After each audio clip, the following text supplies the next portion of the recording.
Right, we are in Manchester and I want to welcome you to the first edition of one of our Holding Court shows, where if you want to listen to three people talking about sneakers, trainers, hats, jerseys and whatnot, you probably want to turn off because you might get bored. But I have with me two guests / friends to talk about all things basketball and the culture of the game and what we wear.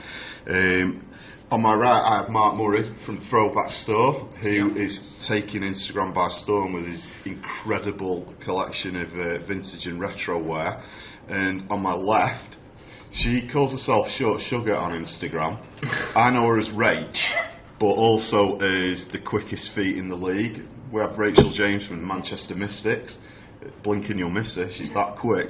And I realised recently, because of the fact every time that I saw her she was wearing a different pair of Jordans, that she was in fact a sneakerhead. So I talked her into coming and joining us. So thanks, Rach. Appreciate it. So yeah, Mark, I can't remember how I stumbled across you on Instagram, but I did. And you only had about 100 followers because you just started. Yeah. A year on, you're up to like 12,000. Yeah. And it's and it was from seeing what you do that made me realise just how big this vintage and retro thing. Because I mean, there's jerseys that we had when we were kids that have been chucked out, lost, whatever. And I'm looking at your stuff, going, I had that the first time, and then seeing how much it goes for. Yeah. So what got you into it? You're obviously a Hoops fan. Yeah. Sixers What fan. got you into a Sixers fan, really? I hadn't noticed this. What got you into it? Well, what I was doing initially with the page and everything was just getting rid of my old stuff. Right. Because I'd kind of not fell out of love with basketball, but it wasn't my priority at the time. And I was like, I need to get rid of some stuff. I'd just got married. Right. So it was like, I need to find some room for some old things. And then, just out of nowhere, it just kind of took off. So the inboxes started coming. Yourself, you messaged me. Loads of people just started messaging me saying, can you get this jersey? Can you get that jersey? Where are you getting these from? And then it just exploded from there. Yeah. And since then it's just got bigger and bigger. From following you and then sort of setting up my own Instagram, obviously for Brand161, there's like a real sort of culture of people that are all into it, especially the 90s era of the NBA, the 80s and 90s specifically. And I mean, you can get into arguments all day about which era is the best and everything, but the 90s and the 80s were really, you know, the time for some of the most iconic players, hence the most iconic jerseys. Do you think that's what's made it so popular? I think so, and I think as well, on top of that, like Rachel's collection here, it's Jordan, isn't it? That's the top and the bottom end of it. The majority of people who've got into basketball in England, that was the reason why. Michael Jordan, especially from me, I'm 31, so I was probably just after Jordan, and then I just caught Allen Iverson starting me, so I just missed that kind of that time. But it was like Space Jam, and once that come out, it was like, especially that was worldwide, but people in England then started to take notice, I think, and that's when it kind of grew. And you see now the interactions on Instagram. There's so much there, and I think now with Sky Sports getting the basketball over here, basketball is just going to get bigger and bigger. I really do think now. I think that's where it's at, isn't it? Yeah. I mean, it's, for me, well, I don't know if I'm lucky to be old, but at 40, I actually can say the first time I saw Jordan was the 92 Olympics on TV, and that was when it grabbed me, and I was like, this is where it's at. And Jordan, obviously, that appeal that he had was what drew me into the game. And it's like you say with Space Jam, even that, you know, you've got a guy who somehow crosses over into Hollywood, and the culture of the game comes from a cartoon, and then kids become into it. So MJ definitely underpins it. I mean, Rach, for you, how big a thing was Jordan? I mean, was he there for you? No. No. I didn't get my first pair of Jordans till like, I think 18. Right. But I never really followed him or basketball to that extent. I just played it. Right. I was really like dig into it, but I only buy the shoes because I just like how they look. Right. So I'm more about the style than anything. So for you, it's more a style thing rather than the guy that wore them. Right. So how old would you have been when you first started playing and getting into the game? I was 11. Right. So, like, in PE, my PE teacher was like, do you know what, you're really good, just go to this club. They've just started, so then I went and then started from there. No, that was that. So, like, watching the NBA and stuff like that, did that kind of come afterwards, or did you not really go down that route? Didn't really watch NBA, so I was like 20. Right. Yeah. Right. Didn't really know anything about it. I just played basketball and that was it. Yeah. Watch anything, and then only as I got older and then I started to understand it more, then I started to start watching like other teams and playing it in other countries and stuff, but other than that I never watched it. Right, so you played overseas as well? No, not like that, but like watching. Oh, you watch it, right, okay. But then a lot of my friends played pro, so I'll go watch some of their games and stuff. Right, so back in London, because you're from London originally. Yeah, so some of my friends played in Italy, so I went out to Italy, watched my friends, played in a tournament in Portugal. Right. So I've done like a lot of like stuff with Midnight Madness. Okay. And like with my uni, we done like a lot of tournaments as well, so we used to go all over the place. So. But once I was more and more interested and I got older to understand it more, that's when I started to like look other places and see what it's all about. What about the fashion of the game and everything? Was that something that it goes hand in hand with it, or did you just sort of find yourself a lot of people you talk to become collectors by mistake, because it's that thing where you get one pair and then a new one comes out and you're like, I need that one and that one. Before you know it, I think I'm a shopaholic, to be honest. Yeah. I think that's where it started, but I don't like to wear the same things more than once. So like shoes, I was just like, oh, I can't wear that twice. So then I used to have like 3 or 4 pairs of basketball trainers on rotation. And like back in the day, my size was really cheap, so it's just like, oh, I like them, I'll just buy them. Right. But as I'm getting older now, it's like I'm struggling to find shoes that actually fit me. Right. Are nice enough to wear. Right. So I would say it's more, for me, it's more about how it looks. Like it may be comfy, but if I don't like how it looks, I can't do it. Yeah. I'll happily wear trainers that hurt me. Yeah. Look good. Oh, is it that one? Yeah. I've got a couple of pairs of trainers roll, and I'm like, they look really good, but like they're really, really hurting my feet. But I'm just gonna push through. I'm just gonna push through. No, I think my first pair were like, the original and ones. Oh, I had very some comfy. They were my first pair. You don't seem, and shoes don't seem to be as there anymore, because they were huge and then they kind of went away. The Thai cheese were amazing. Yeah. I think at 13 or 14 I had my first pair, and that's the shoes I had. I used to play in M1. They were really big, but they were very bulky. Because it was Stefan Marbury that was the sort of guy that they zeroed in on and used. Well, it's the streetball kind of influence, wasn't it, with M1? So I think Marbury was perfect. And then, for that. But that's one of those things, those weird things where with the Jordan, that just seems to have held its own throughout everything. So you get bronze that kind of come and go, but the Jordan still seems to, stay with it. And then obviously when Iverson came along and the answer came out, it kind of sort of happened again, not quite to the same extent. No, definitely not. So was this the first pair that you... Yeah, they were the ones when I first started playing. I've recently I've had that pair about 2 years or so now. But when I first started playing, they were the ones that I played in. Yeah. They were the first pair I played in. Yeah. So they're a great looking shoe though, you can't... They're heavy though now. So bulky. Yeah, I know. I went playing on Saturday and I put them on. I just thought I'll have a little run out, and it's like, Even Dwayne Wade's ones were like that when he was with Converse. Yeah, they were like clumpy as well, weren't they? Yeah. I remember that. Because a lot of the styles now that people play in, this kind of shoe, just that you hardly see any players and in the NBA playing, and they're almost so like they're like soft. I guarantee if they brought that back out and LeBron was to put them on, everyone would want them. Totally. I mean, I'm going to tell you a really quick story. Now, my favourite Jordan ever is the 7, and I think it's just because the first pair of Jordans that my mum ever agreed to buy me were these. And that is my original. Is that it? Yeah, that is the actual one. These are the Air Jordan 7 Bordeaux from 1992, just after the All-Star game. Is that your number on the side? Yeah, I thought I was awesome by writing number 21 on it, because that's the number I wore.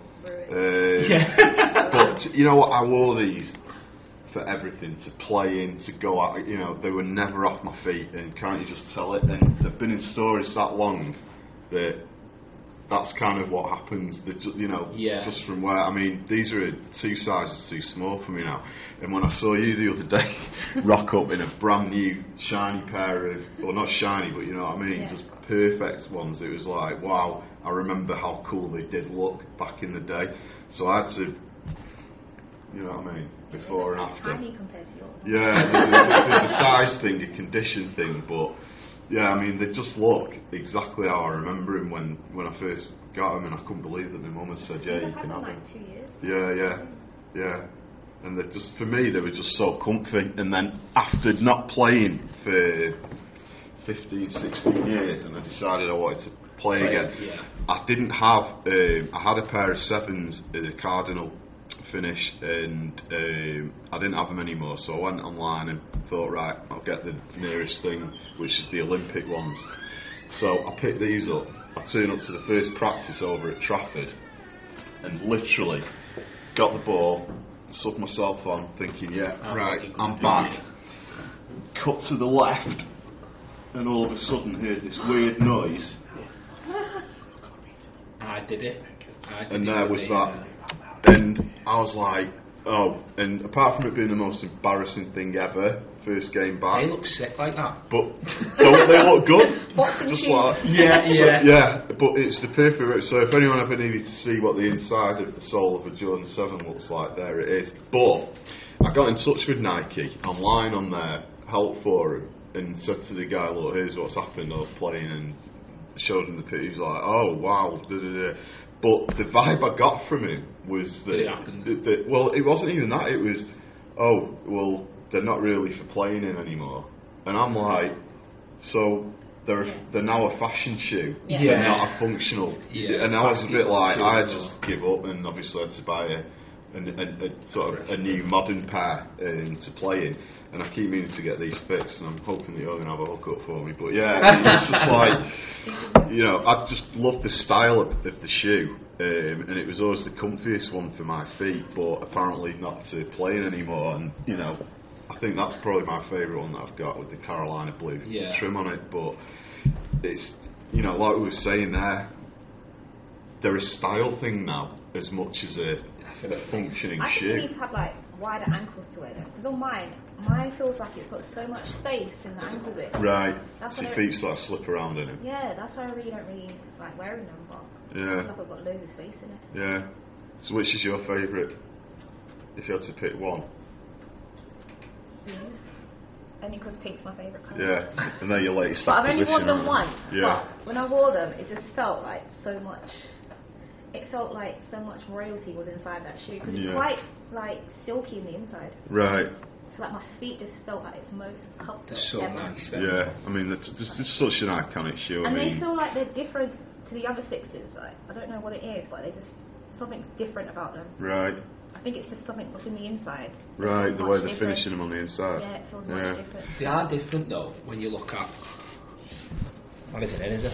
I don't have any more. No. I didn't have other ones. Oh, I should have got the other pair. I mean, they're the first. The 6s are the first one that I remember being readily available in the UK.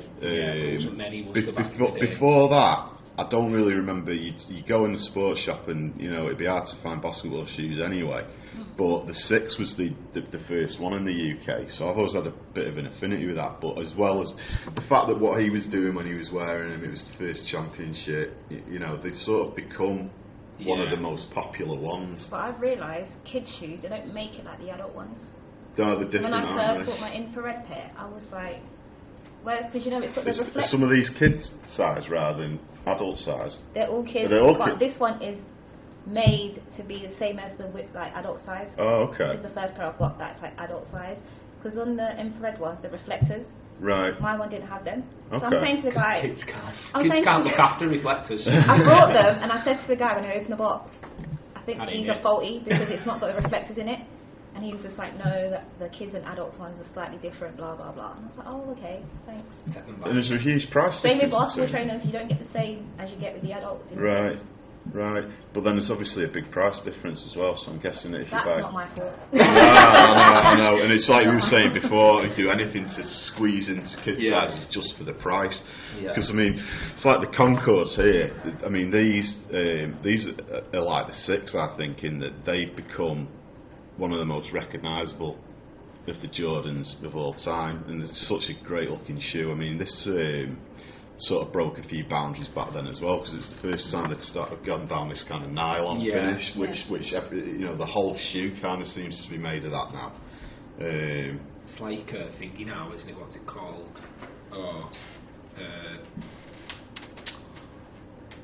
It's like it is like that. It's like nylon-y. What's it? I can't think of the word for it. What is it called? What it's made out of? They do the. This is entertaining television. I know, Google. We'll Google that one. But yeah, I've got a couple of they're called the B Fly, and they're basically Prime Knit, yeah. And it's them all over. And it's weird for me because when I was younger wearing this style of shoe, you felt like you had something on your feet, whereas now I feel like I'm in socks playing, but with a bit of a sole on it, and I'm not sure if I prefer it or it's just... I'd always go for... The thing is now, there's a lot of players who play in lows. Yeah. And that's something I could never do. Yeah. I play in lows. I couldn't do it. I've always played in lows. Why is that? Is it just more comfortable? Or? I feel like my ankle, I don't like my ankle to be too restricted. Right. But I always feel like you've always got the chance of your ankle turning. In a low, I've turned my ankle in highs anyway. But do you know what I mean? I just think there's that thing in the back of my mind. If you're stopping and changing direction, I always feel a little bit more comfortable in something like this. I remember I had a pair of lows and I wasn't playing a game. I was just like messing about. I think it might have been Air Force Ones, low Air Force Ones, and I remember turning quick, just messing about with my mates over the park, and I turned my ankle, and I think that was always in the back of my mind then when I played. I was always like, I'm going to have to wear something high just in case. Right, because am I right in saying that LeBron does a shoe now with the ankle brace sort of integrated into the shoe? I've seen a few guys wearing these shoes, I think they're LeBron's, and it's almost like there's an ankle brace built into it. I don't know, Kobe had it. Kobe do. They look like boxing shoes as well, they come up. I had a pair of them. Right. And Kevin Durant as well, I think. I might be thinking of the KD. Had a pair I'm thinking of Steph Curry's had many pairs like that. Steph Curry's one for it, but have you played in anything like that? I did have the Curry 4s. Right. They were good, nice and comfy, but then the base started, like your shoe, the base started to split. Oh, really? Because I started the season in them. Oh, so and that was just in a season? It lasted me about 2 months. Right, because that's like nearly 30 years worth of battering, that's it, right? 2 months, and then the base of the shoe started to split, so I had to get another pair. It's alright for Steph, though. You just get another pair. Well, that's the thing, isn't it? I mean, I remember hearing an interview with Jordan, and he used to wear a new pair every night, and part of his ritual was to lace them up the way he wanted to. So, you're thinking an NBA season's 82 games, then the playoffs, and then that's quite a lot of pairs of shoes to go through. I used to play in like pro models as well. You know when you had the interchangeable sides? I remember that. So I used to have a pair of them, black, and then it came with like 12 different colours, but I always had the pink ones in. They used to hurt my feet. Right. They were so flat. I used to wear like 2 pairs of socks. But you used to wear them anyway. I used to wear like 2 pairs of socks. I was thinking I really like the shoe, but trying to find all these different ways. But I just thought I need to break them in. But they were just really flat, and it used to hurt the bottom of my feet. Right. I don't think I could wear them longer than that. I think after a month I just gave up. Right. And I was started to wear LeBrons. Right. And then I had Kobe's. I had like 2 pairs of Kobe's. Kobe's were comfy. Yeah. I've never had a pair of the Kobe ones. Because he started off with Adidas, didn't he? Yeah. Before Nike. And then he kind of had a couple of seasons. Was it a season where he just wasn't with a brand? Yeah. And he was wearing just everybody, but like different pro models. People were just throwing at him. So. Yeah. Do you want to try the wear your waves, but they're so expensive. I've got a pair. What size are you? 5.5. 6.5. No. So, Mark, with the jersey side of it, that's obviously, I mean, collecting shoes can be expensive because obviously if you're buying a new pair of J's, you're spending. I mean, I don't even want to ask how much these were, but I've seen them on the. I mean, these are what, 170? Yeah. Something like that. To be fair, I did thought they was going to be like kid size, but yeah. no. You just have to bite the I just bullet. had to bite it off it. So shoe collecting. But it was a birthday present. Okay. Technically, I paid half the price. Yeah, Rach, you don't have to justify. I know. We're not your accountant. Yeah, no, Makes me feel better. We're good with it. So yeah, collecting shoes can, you know, run up some money, but jerseys, I was going to say, is a slightly cheaper collectible, but it's kind of become expensive itself. I mean, that one on the front, I love that because that's an actual NBA game one, isn't it? Signed. Yeah, from the 97-98 season. But the ones I remember, and I'm going to dive down to my secret supply down here. This is one of my favourite jerseys, more not just because of who it is, but nostalgia. I've sent you pictures of this one before, and that's the Dream Team 2, the original champion style. And my favourite player, being a Hawks fan, was Dominic Wilkins. And I remember during that Dream Team in '94, everyone wanted the Shaq one, the who else? Sean Kemp, those guys. But I was in Atlanta at the time, and it was one of the only places you could walk into a store and actually get Dominique, even though he just left the Hawks. So like, that's probably the one original one that I've still got. Where all my others used to go, I have no idea. But I know. The one that I let go that I wish I hadn't was the 45 Jordan, the comeback one, and I got that in '95 in the States, and I let it go when I just didn't, you know, when you don't think, oh, this is worth keeping. Exactly. So I noticed on there you've got a couple of original, and that one hurts even more. So you pull that one out, and I'll tell you for why. I had a Mookie Blaylock in that exact shirt in that size, and I don't know where it ended up, but seeing that certainly brings it back. I mean, which are the most popular ones are you finding? Is it these 90s ones? It depends, because I've found there's different levels of basketball fan. Right. So there's the basketball fan who just likes watching basketball. It doesn't matter what team it is, not particularly massively into it, but just like watching basketball. They'll be looking for LeBron jerseys, Jordan jerseys, the obvious ones. All the obvious ones, all the like Allen Iverson, Vince Carter, Tracy McGrady.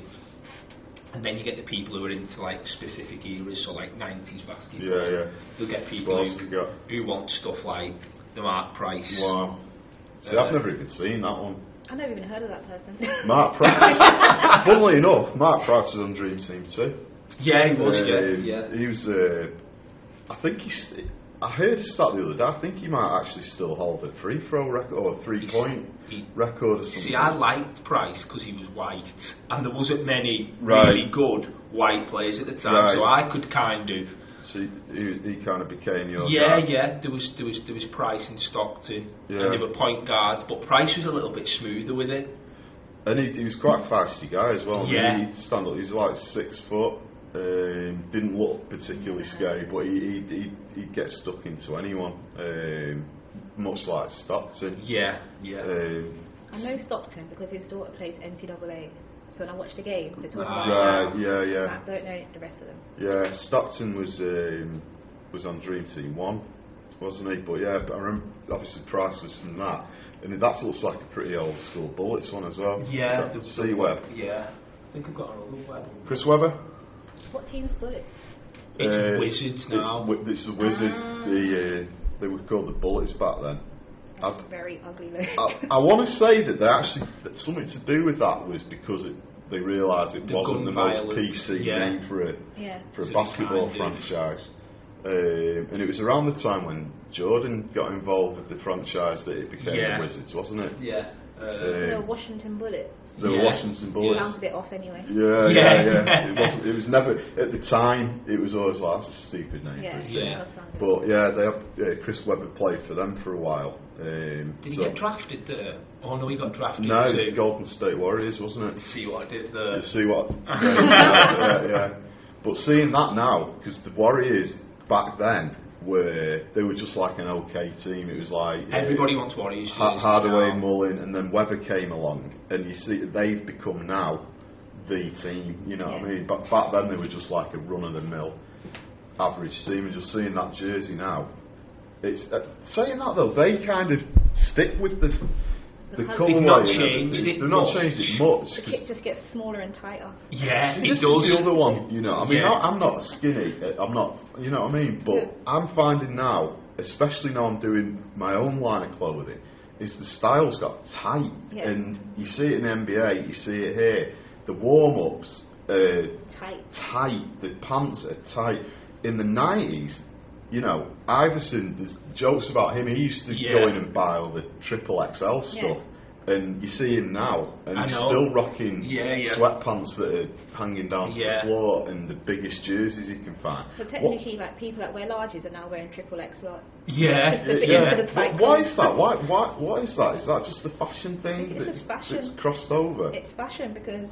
Like you got the people that roll their shorts up now. I don't know where. Yeah, James Harden does it. Yeah. Like, did it stem from James Harden? Yeah, he rolls his shorts up like, and I think Russell Westbrook does it as well. It went from the waist and now it's like. Now it's the bottom. Yeah. I don't know where that comes from. It's so strange. I saw there was a game here. I forget who it was. The Giants were playing, and their centre, who's pushing 7 foot, had his shorts tucked into his cycling shorts. Yeah, and it was like, whoa, thighs. Yeah, that's what it's like. That's what it was like. And I just can't get. Where are you at with it? I mean, I think it's stupid. I don't understand. Really I don't understand why they're doing it. I don't understand why. Like, I can understand if you're folding from the top to pull the shorts up, but they're doing it like individual leg. Yeah. And like folding up. Harden did. I think it was at the All-Star game, and I think he was doing like a little shoot around with Dwayne Wade's son. And he was showing him how to do a step back and still travelling, but that's a conversation. And he'd folded his shorts up, and I was looking, I was thinking, it's all wrong. He's doing it. Yeah. I just think it just looks messy. It's certainly crept into the league here though, because I've seen so many guys. Especially for girls, it just looks messy. Yeah. I don't like it. So you're still old school, loose. That's how it should be. Yeah. You can't play when you're tight. It's so uncomfortable. This is the other thing. But it's like when you know, like now with the technology that they've got in the NBA and that, where they follow players out the locker room on court.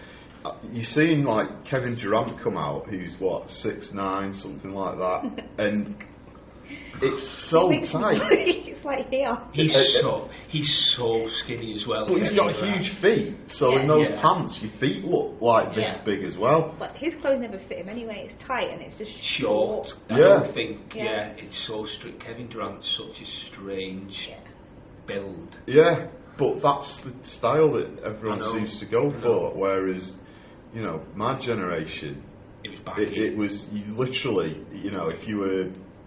I'm 5'9". You'd be buying quadruple XL just to have the shirt all the way down there. I don't grow, so my kit's been the same. But say primary school. Yeah. Say you was wearing one of these though, Ray. It's just like not even to play in. Would you wear that like? I'll wear that out as a dress. Yeah. To play in, my kit will never be that big. Right, but you'd wear something like that just in everyday style as like a really long jersey / dress. Yeah. And that'd be the coolest style ever. Love it.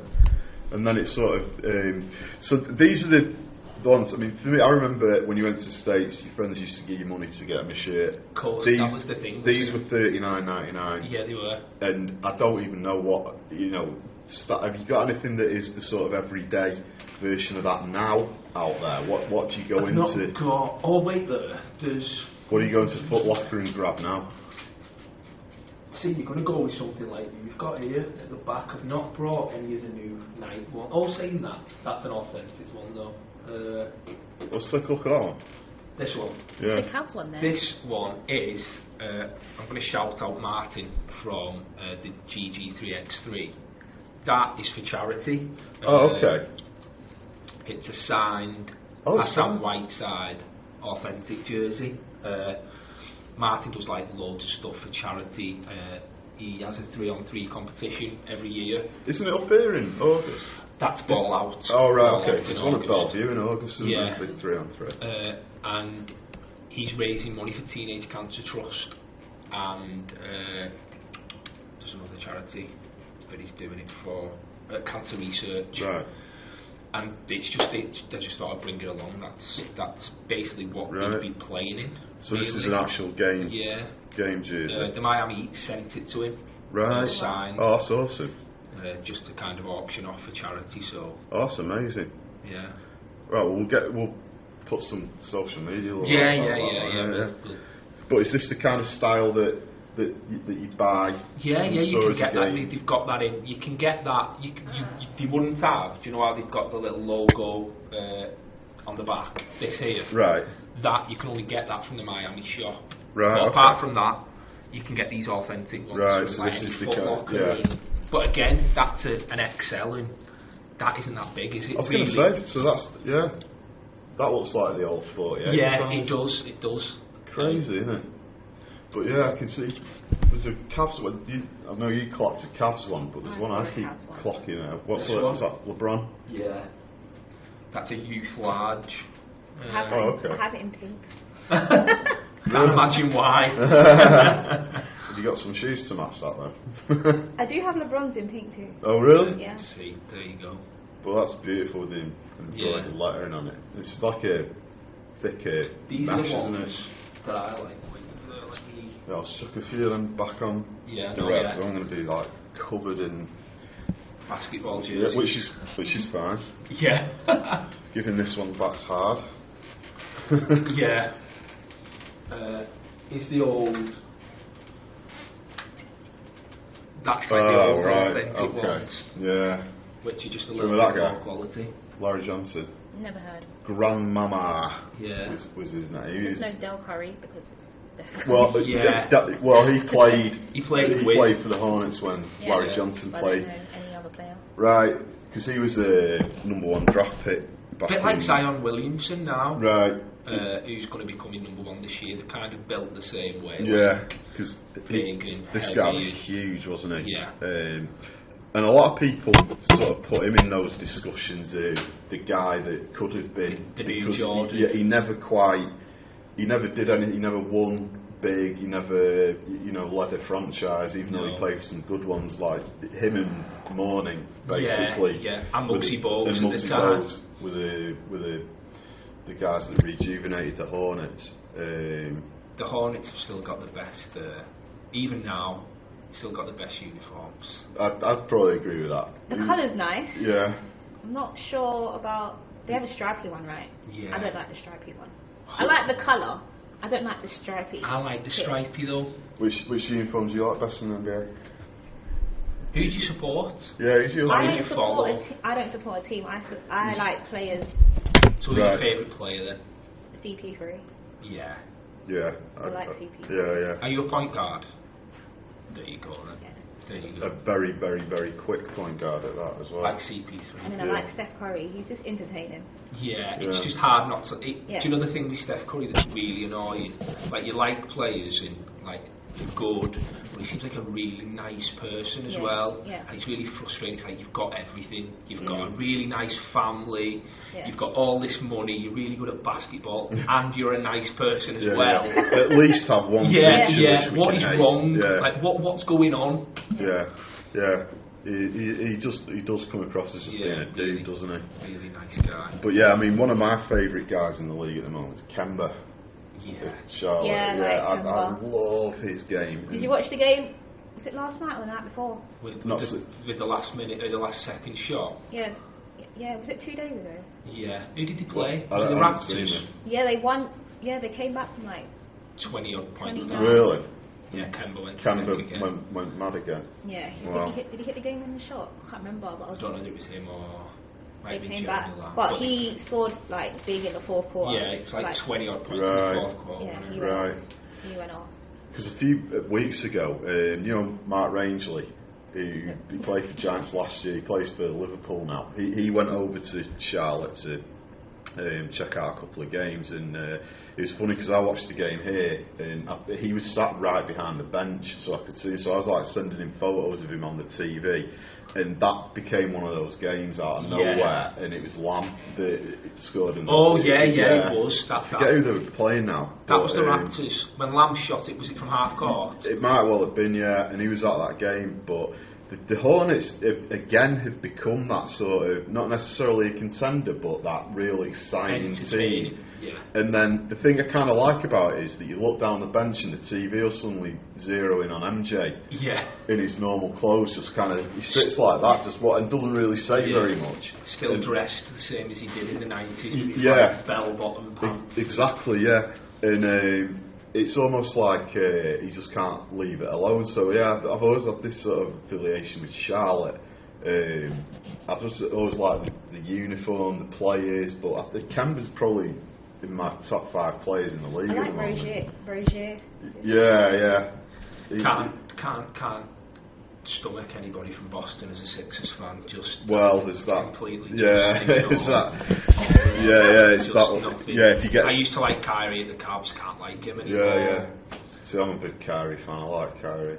I like Jason Tatum's really good, but I hate him. So. Wow, you are. Yeah, the hate is real. Yeah.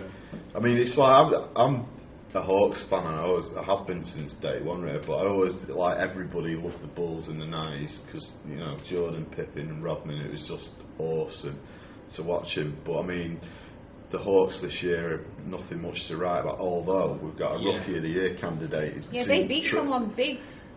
The Sixers. Yeah. Was it the Sixers? Trae Young had it on the buzzer. Was it the Sixers? Yeah. Oh, I like the sound of that. Got it on the buzzer. Can we move on? Thanks for bringing it over. I like it. Next, have you got something? Yeah. But anything else to talk about? Oh no, let's talk about the Hawks some more. Yeah. But yeah, Trae Young. I'm seeing his name come up a bit in Rookie of the Year conversations. And he's a great player. Like he lit them up. What did he end with? Like I don't know. Can't remember. Like 32. Yeah. Were you not watching that? Yeah, I don't even like basketball. He had 30 something. Really? And the game-winning shot. Yeah. Nice little floater down there. Yeah. I remember. It's that one, isn't it, where you wonder if the Hawks are actually winning this year. He'd probably be taking it all, but because he's playing on a losing franchise, Rookie of the Year. I mean, it'd be amazing if he did, because I don't remember a rookie that would win Rookie of the Year on a team that essentially isn't going to do anything this year. You look at it's looking like it's between him and Luka Doncic. Yeah. I think Luka's has been more consistent. Yeah. So he might just more triple doubles, like just ridiculous. Got one the other night again. Yeah. But he's a bit too cocky though. Luka. Yeah. He's got all that young stuff going on, hasn't he? He's now at 19. No. Is he 19? Yeah, I think so. He's just too cocky. But he's good, but he's good, but he's too cocky. It's frustrating. Being cocky doesn't get you anywhere. No. Yeah. No. Yeah. However, I was going to say one of my favourite players of all time, and yours, would we say Iverson was maybe? Yeah, he was cocky. Allen Iverson. I mean, he was just his own worst enemy. He is the first guy since Jordan that I became obsessive about. As in, watch the game tape over and over again. He just changed the league. Talking of style, like that's what we're here for. And he was that guy. He was a pioneer, wasn't he? I mean, Iverson. I mean, they changed the rules. Because they made him do suits, didn't they? Because he was turning up to games in baggies, and do-rags, looking like he'd just come out of the studio doing a rap album, which he was doing. But the other players sort of followed suit, and it was sort of looked down on by the league, and they put in a rule where they had to turn up to the game wearing a suit. That obviously has changed again now because it's. But you look at Westbrook now. Yeah, I mean, there's some strange styles you see walking into the arena. I saw was it LeBron that I saw turn up to a game wearing a suit, but when you went down, it's shorts. I'm like. It's LeBron James, though. Yeah, and I suppose if you're LeBron, you can pretty much rock what you want. But yeah, Iverson changed everything again. Yeah, the reason I liked him so much was because you'd have those cocky guys, but he more than followed through. I mean, have you got any Iverson shirts on there? Because one of my other favourites is on there. Yeah, the USA one. Yeah, that's kind of the classic Iverson. And the rookie one. Jersey, wide. Like they're all wide. Yeah. Compared to now, they're all wide. Yeah. I mean, that was the two real iconic '90s ones that he wore, wasn't it? I mean, I've got the USA just at the back there. That's one of my favourite. And the reason I like this one is because this one is actually a large, but look how big it is. I know. Do you know what? But that's just Iverson's style through and through, isn't it? It's like I've got a signed one of them on the wall, Okay. Yeah. Oh, is that the one? Yeah, I've seen it on your wall. I'd love to own that. But yeah, what was it about Iverson though? I mean, are you an Iverson fan, being a point guard? His game. I never really watched Iverson today like that. Yeah. He just changed the position, didn't he? There'd be He just changed the culture of it, like how Steph Curry's doing it. Yeah. He just done it through like his hair, his clothes, and what he said. Basically. Yeah. He kind of didn't really care what he said, and to anybody though. Yeah. And that's why so many coaches kind of didn't want to know. No. But I just think people didn't know him. Yeah, like, definitely. People just from the outside, we just make their own perception of someone because they've seen something. But I watched this documentary and that was really... It's unbelievably it's good, good, isn't it? Really good. And I think it was that one where I watched that and everything that I remembered liking about him came back, and it was like, this is why I like this dude, because he just does it his own way. He just was himself, wasn't he? In a league at the time where there was a lot of conformity. Yeah. I think you had Michael Jordan, who, from the outside looking in, was whiter than white. The Do you know what I mean? guy, he was the nice guy. He yeah. never did anything wrong. Obviously, now it comes out that he's like smoking cigars, drinking every night, gambling heavily. I mean, he's got a bit of a kind of sketchy. But it's just how like the media portrays you, because even when that whole thing about him in practice, they never showed the whole clip. No. Everyone just saw a little bit of it, and it's like, oh, what a dickhead. Yeah. And you actually watch it through, and there's more to it, and you're like, oh, why did they portray him in that way, but they're not portray someone else in that way. But that press conference he does, you know, they're on practice, that made me love him even more. Yeah. And, you know, I don't know if anyone ever did it, but someone should do a shirt with talking about practice on it.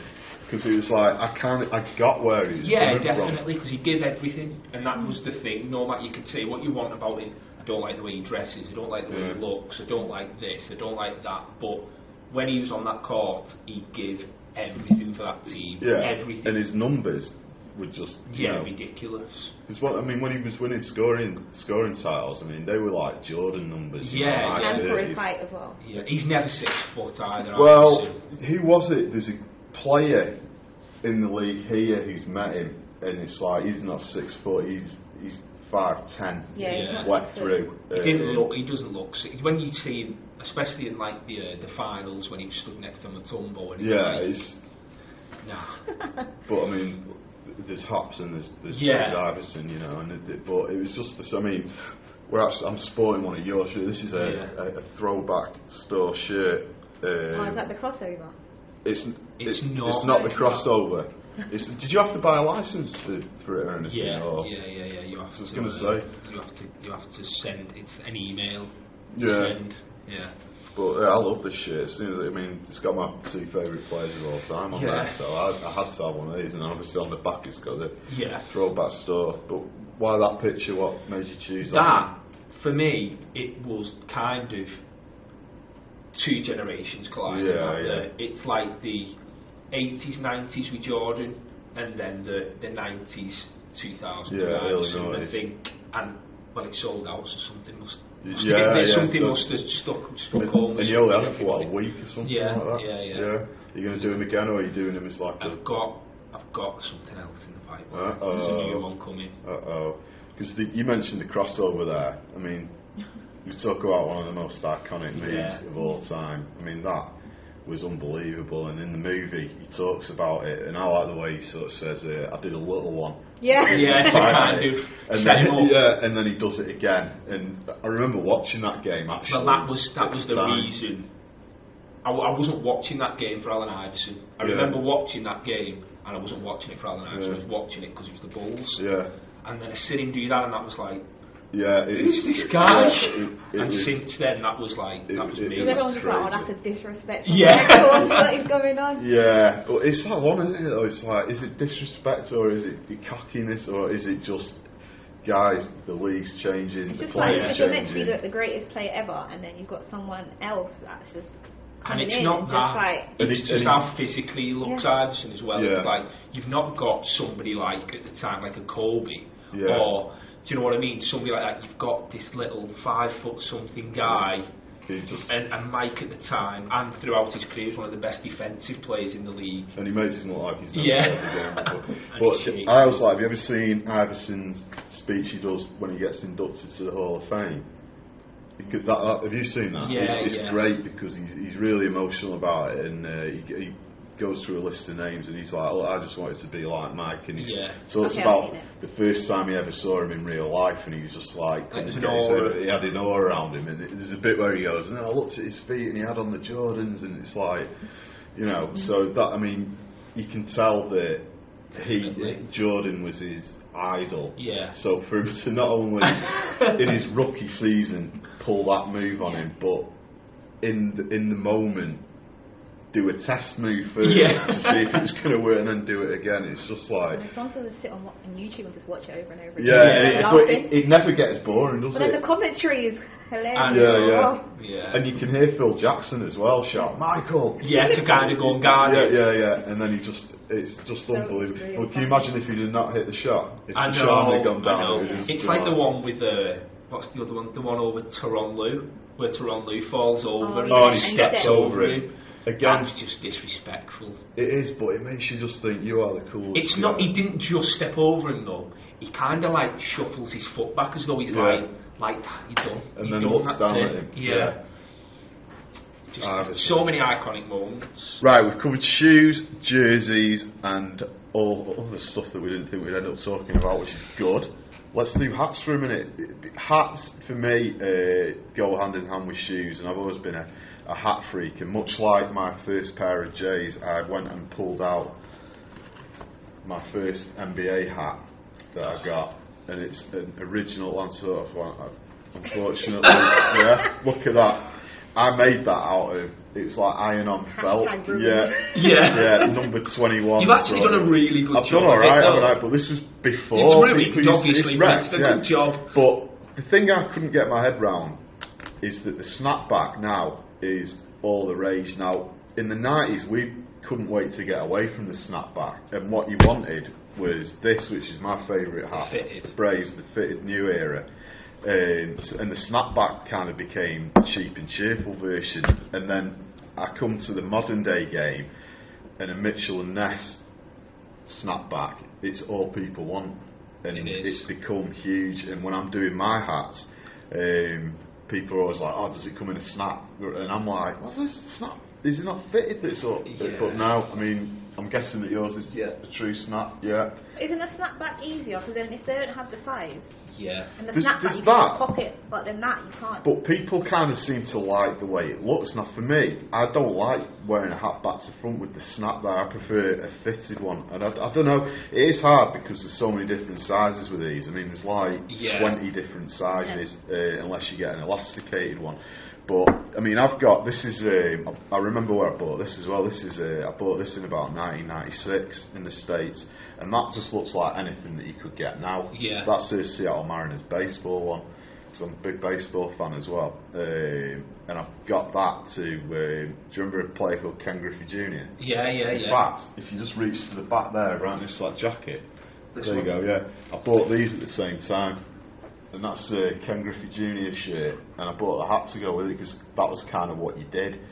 So, is it the fit thing, do you think, with the snapback, or is it just the way it looks? I think it's the fit, because anybody can, the thing is with snapbacks, any snapback, whichever one it may be, one size fits all, isn't it? I think with the fitted, you've got to have a specific size, and the size is the same in new era hats than they are in other different brands, and true. You've got to kind of try and find.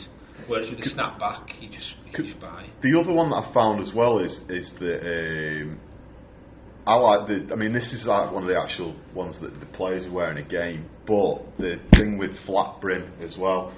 Because the first thing I'd do if I got a hat like that back then was bend it into shape. Whereas people now like him. And I just can't. You can do it. You can carry it off. I can't pull it off. I'm going to do it anyway. It makes it look like my head is. Yeah, it depends on your head shape. I just can't do it. I mean, Rachel, I've bent your ear a lot recently about headwear because we're getting some. The headbands that you recommended are nearly ready. And you were saying that you're not really a baseball hat wearer as such. It's my head. Is it literally that? It's just my head. I can't. It doesn't look right. I feel like I need you to put one on now. Yeah, to see. Okay, don't laugh. Yeah. I might have to pop this on. Do you know, no matter how this looks now, we're both going to go. That looks so nice. It's not. See, I think that looks okay. I don't have a problem with that. I don't have a problem with it. No, just not feeling it. But what about if it was curved? Have you got anything with a curve? I think beanies, yeah. These, no. So you rock the beanie, but it's not. I can rock a beanie. Yeah. It's just not that. Because I mean, I actually, I've got them somewhere, but I once it's one, I've actually done a same style as that, and I wore it once to a Mystics game, and I can't do it, and it's my own brand, and I just kept looking at myself going, you just can't carry this off at all. So I only wear the curved ones now, but I guess that's a cool thing when you can just actually admit that you look stupid even in your own gear. I just got to the point now where no matter what I wear, I just look stupid, so it doesn't matter. You just carry on. Yeah, I think you reach an age where. For guys, it's easy. You can just because if it doesn't look good the front way, you can just flip it to the back. But the flat one, the flat snap looks stupid on me either way around. So maybe it's just me. I think it probably doesn't. You've probably just got that. I've just built myself up. Because the other one I can't get my head around as well is that my flat brim ones as well. The guys like having the sticker still on the front. Yeah, there you go. Whereas for me, take it off. The sticker when you bought these was because it was how they told you what size it was. Yeah. So I'm like, why do you want to walk around with the size of your hat on your hat? Yeah, what's that for? Yeah, whereas now it's just like it's just a style that's stuck. So yeah, I've done a 161 sticker to go on it. The problem is with it now, because I've worn it so much, if I take that off, it's going to be a different colour to the rest of the hat. Yeah. And I've still got one on that one. Oh yeah. I'm that guy. You are that guy. You are that guy. Yeah. But is this one that you sell, or is this just one that you did for yourself? Just one for myself. Because that's awesome.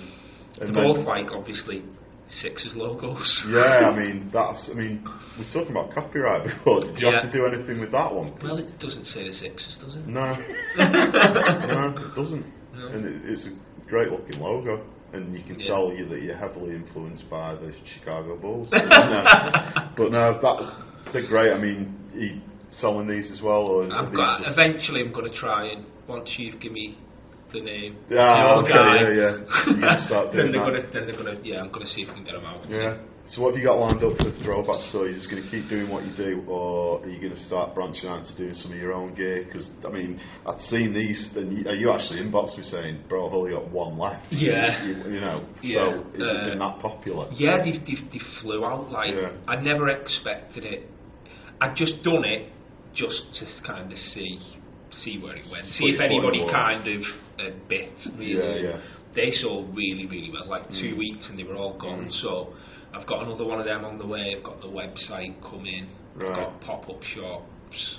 So you're getting out to a few events, aren't you? So you're coming up to Bellevue for the 3-on-3 in the summer. I can't think of the date. It's in August, isn't it? I think it's the first weekend in August. It is the first weekend in August. Doing anything at that rate? Just a 3-on-3 tournament at Bellevue? Not time I like that far yet. No, too far. You got a season to finish. Playing it. You should play in it. Yeah, we should run a team. Yeah. Throwback store team. Yeah. Let's start scouting now. Right now. I'm game. Yeah. So, what's the best way for people to find you on Instagram? Because you are the throwback store on there. Yeah. You're pretty. I mean, all you do is type in the word throw, and you pretty much get it now. Yeah. The throwback store. That's it really. I've got Depop. I've got eBay, but for all the kind of banter, I'm going to say that everybody on Instagram, there's like a little bit of a kind of family on there. There is a real community of people. There's like a real community who are all into the same kind of thing. So it's just good. It's really inclusive. It's not like there's no egos.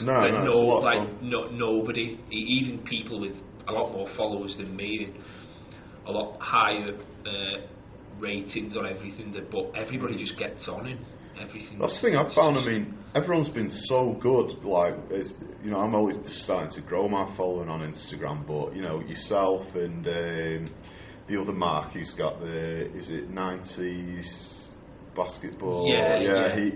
He's brilliant. He shows all over it, and there's a nice hardcore of people that also share it. It's not like anyone's trying to outdo each other, everyone's just into the same thing and sharing and it. I think the best thing about it all is that everybody's sharing everybody's stuff. So if somebody's got a new t-shirt coming out, everybody's sharing that this is coming out, or somebody's got an event, everybody's sharing that. So it's just everybody helping everybody just to kind of move up. Yeah, which is kind of why I wanted to do what we're doing now, where it's like we get somebody on from, some people go, well, you've got somebody who's not a rival but doing the similar thing, and it's like, because we're all fans at the end of the day, we're doing what we're doing, and then obviously it's great to get a current player in on it as well, to hear your side of it. So what's next for you, Race? You've still got 6 games left of the season? Something like that? Don't know. Hopefully we can survive to the end of May and playoffs. Finals. Yeah, playoffs. Yeah. But we got like 2 tough games this weekend, so hopefully we get 2 W's. Yeah. If not, back to the drawing board again. Yeah. No, but you're way in the league at the moment. You're like 6, something like that. Last time I checked we were 4th, but I don't know, we might be 5th now.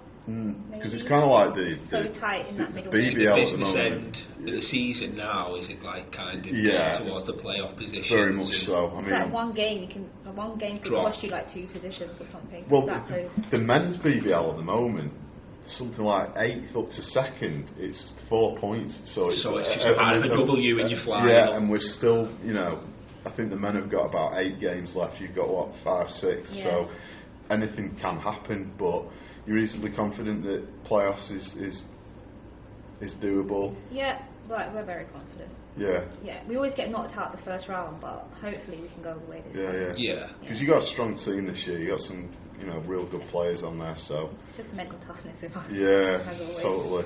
Always the case in every situation, mental toughness. Yeah. Well, we'll be backing you, and I'll certainly be at the game on Sunday over at Bellevue. So I guess so, yeah. Yeah. I think it's so. Yeah. Cool. Well, I just want to thank Mark for making his way over. It's been great talking to you and seeing some blasts from the past. Yeah. And everybody check out his store. More to come. And Rach, thank you for joining us, and we'll see you. I'll see you later on at the final of the men's Manchester League tournament. So thanks for joining us, and we'll see you next time.